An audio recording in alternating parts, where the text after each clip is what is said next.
Sitwasyon ng aktres na si Andrea Del Rosario, ikinabahala at ikinalungkot ng maraming netizen. Para sa kabuuang ulat, alamin natin ang buong detalye. Nag-alala ang ilang netizen sa kalagayan ng aktres na si Andrea Del Rosario matapos niyang ibahagi sa social media ang kanyang pinagdaanang minor surgery sa kanang mata.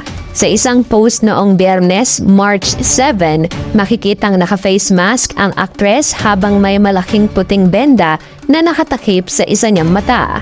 Sa naturang larawan, kapansin-pansin din ang mga medical tape na nakadikit sa bandage na tila bagong lagay matapos ang isinagawang procedure. Nakasuot si Andrea ng simpleng puting damit at makikitang tila kuha ang larawan sa loob ng isang klinika o ospital.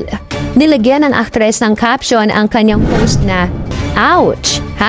#minor surgery, #style, #clean your brushes, #no to fake lashes, and #for now." Batay sa mga hashtag ng kanyang ginamit, ipinahiwatig niyang ang naging kondisyon sa mata ay dulot ng stye, isang uri ng impeksyon o pamamaga sa talukap ng mata. Agad namang bumuhos ang mensahe ng pag-alala at suporta mula sa kanyang mga tagahanga at ilang kapwa-artista sa comment section. Marami ang nagpaabot ng dasal at pagbati para sa mabilis niyang paggaling at pinayuhan siyang magpahinga muna habang nagpapagaling.